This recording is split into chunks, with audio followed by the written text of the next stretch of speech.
नीम करोली बाबा की लीला अनोखी है।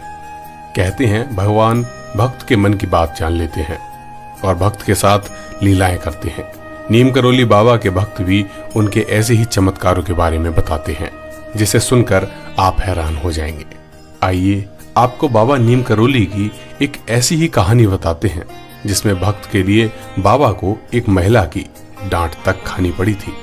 नैनीताल की रहने वाली बाबा नीम करोली की एक भक्त थी जिनका नाम था श्रीमती विद्या शाह। बाबा के भक्तों के अनुसार एक दिन विद्या शाह बाबा के पास बैठी मन में सोच रही थी कि महाराज जी, आप सबके घर जाते हैं, मेरे घर भी तो कभी आओ। मैं तो संकोच के कारण कह ही नहीं पाती। शाह के अनुसार तभी बाबा बोले, हम तेरे घर जरूर आएंगे, तू मंदिर में हवन करा दे।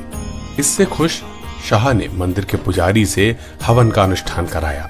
जिस दिन पूर्ण आहुति थी उस दिन वे प्रसाद लेकर वापस घर आ रही थी तो शाह ने देखा कि रास्ते भर एक दुबला पतला साधु उनके पीछे पीछे चला रहा था। जब काफी देर हो गई और साधु लगातार उनके पीछे पीछे आ रहा था, इस कारण शाह परेशान हो रही थी।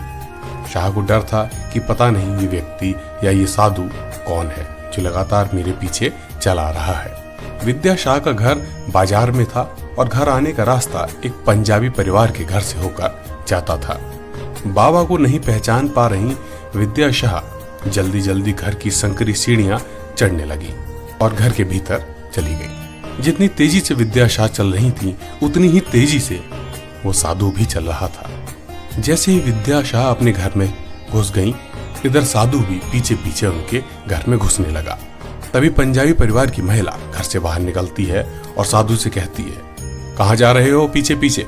और इतना कहने के बाद साधु को डांटने लगती है और वहां से भगा देती है। महिला समझ नहीं पाती है कि आखिर ये साधु कौन है जो शाह के पीछे पीछे उनके घर जा रहा था।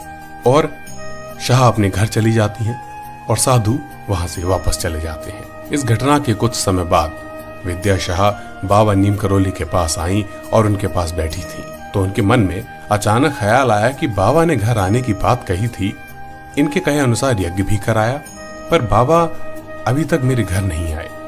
तमाम भक्तों के बीच बैठी विद्या शाह ये बात सोच रही थी। इस पर बाबा नीम करोली बोल उठे, हम तो वहां गए थे पर तेरे यहाँ की पंजाबिन ने हमें वापस भगा दिया। इतना सुनते ही विद्या शाह चौंक गईं और उनकी आंखों में आंसू आ गए। उसके पीछे की वजह थी कि विद्या शाह बाबा नीम करोली को पहचान नहीं पाई थी। विद्या शाह कहती हैं कि मुझे बहुत गिलानी हुई कि बाबा नीम करोली मेरे घर आए और मैं अपने घर तक उन्हें नहीं ले गई।